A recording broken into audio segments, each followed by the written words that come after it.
Hi everybody, it's Sarah. Welcome back to my channel. Today I'm going to make a video about my journey with bipolar disorder, a story time about my bipolar disorder, whatever you want to call it. Let's just jump right into it. I have dealt with depression and anxiety my entire life. I had thoughts as little as 8 years old of running into the street, which is not common for an 8-year-old or anybody in general. So I've always kind of dealt with that. I was not diagnosed as bipolar until I was 12 after a suicide attempt. I was hospitalized for a week in a teenage psychiatric hospital where I was diagnosed. Now, my therapist has told me that being diagnosed that young is a big no-no. At the time, we didn't know this. They should have waited until I was at least 16 to diagnose me, but I've had several psychiatrists and doctors back up that diagnosis, so I know that it is correct. But that's not for everybody who gets diagnosed that young, so I am very lucky that I did not get an accurate diagnosis. So middle school and high school was really, really rough. In middle school, I had just gotten my diagnosis.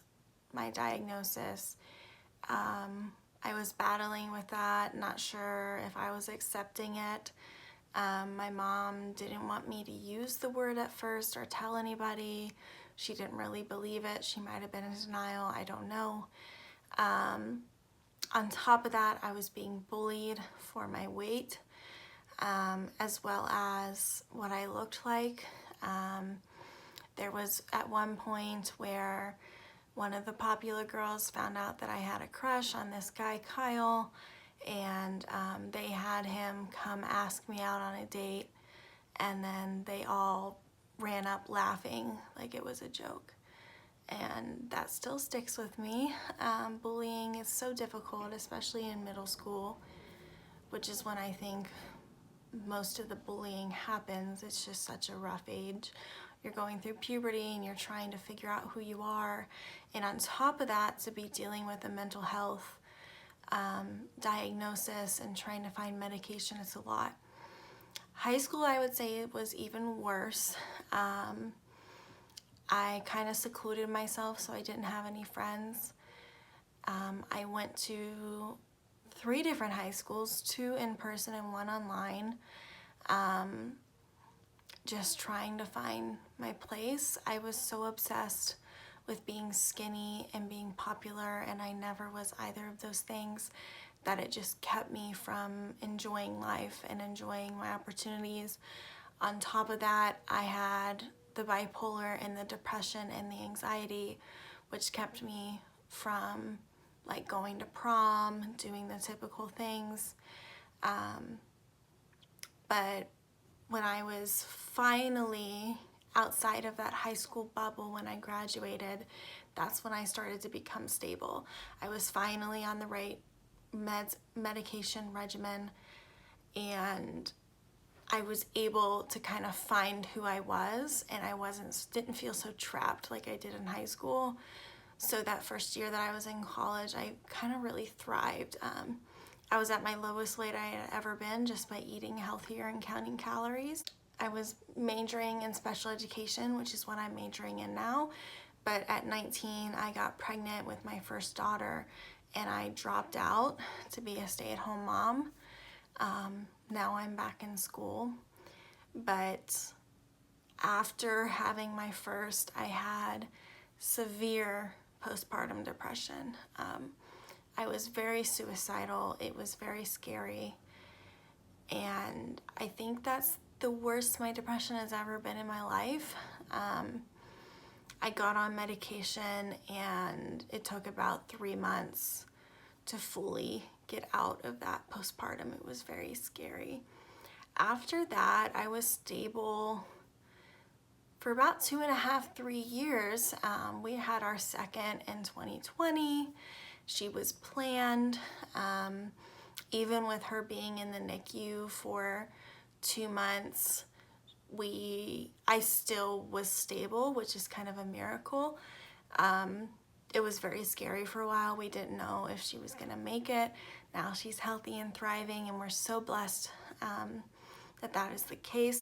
And then we moved. So we moved from where I'm living now with my parents. We weren't living with my parents, but we were living in the same city. We moved from there to my ex-husband's family farm in a different state. It was very, very secluded. The nearest grocery store or anything was 30 minutes away. It was really, really hard, and I didn't have nearly the amount of help with the kids as I was used to. No matter how much I basically begged my mother-in-law to help me, she wouldn't unless I had an appointment or something specific. She wouldn't help just to help and give me a break. Before we moved there, I confirmed with her over and over and over that she would help 2 half days a week, and that did not happen. So I'm not sure if she lied just to get us there or what, but that was not the case, and I quickly went into a downward spiral of depression. It got pretty bad. I was hospitalized for the first time since I was 12 in January of 2022 due to my depression and suicidal thoughts. That didn't last very long. I didn't like the hospital. I got out. And then I had my first ever manic episode. If you don't know what mania is and bipolar, I would say Google it. I don't think I'm very good at explaining it. Because of the type of bipolar that I have, I don't really experience mania. I mostly just experience the depression and anxiety and the mood swings. So this manic episode came out of nowhere, and we later found out it was due to taking conflicting medication, which was totally my psychiatrist's fault. I no longer see that psychiatrist. That manic episode lasted for several months. I spent a lot of money. I got scammed. There's a video on here about how I got scammed if you're interested in watching it. And I went to live with my parents for basically the whole summer to get treatment. I started ketamine treatments which completely changed my life. I'm gonna make a video on my experience with ketamine as well. I wanna get that out to as many people as possible, because if you have treatment-resistant depression or anxiety or PTSD, it is a miracle worker. It's truly changed my life. It's not just helped my brain like medicine does, it's changed my brain. And I'll get more into that in the ketamine video.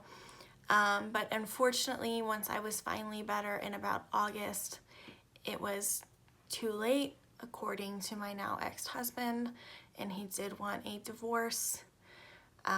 It was devastating, and I'm still healing from it. But, you know, I have to move forward. So now I'm living with my parents, and I'm back in college to be a special needs teacher. I have my children Thursdays through Sundays. And I'm just moving forward. I can't go back. I can't change anything. A lot of it was out of my control anyways. You can't really control manic episodes and the depression and everything. Looking back, could I have done better? I don't know. I honestly don't know. It was a really rough time, but looking back to where I was last year at this time and looking to where I am now is just amazing. I have improved so much. I am so much more stable. My whole life has changed in more ways than one, but I'm on an upward path, and I'm excited to see what's next in this next chapter for me. So I am pretty stable. Like I said, I would say I'm at a 3 or a 4 on the depression scale, probably about a 3.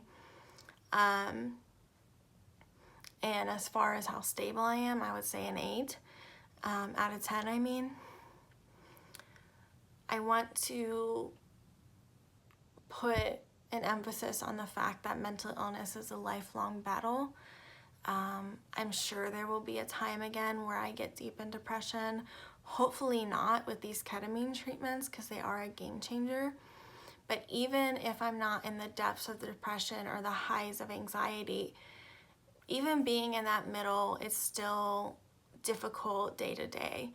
And you have to commit yourself to getting better and being the best version of yourself as you can be through therapy and mindfulness and self-work and self-care. All of these things together, you know, make you become a better version of yourself. And if you'd like to know more about how I do those things, I have a video on 10 tips to help depression and 10 tips to help anxiety. And these are all tips that I use myself. So definitely check those out. And that's basically my story. Being bipolar is a huge part of what I am and who I am. Although it doesn't define me, and no mental illness defines anybody. So keep that in mind. I hope that you learned something. I hope that you took something from this video. I hope that somebody out there can relate and make them feel a little bit better. Please subscribe. I am going to make many mental health awareness videos, as well as vlogs and some other videos. So until next time.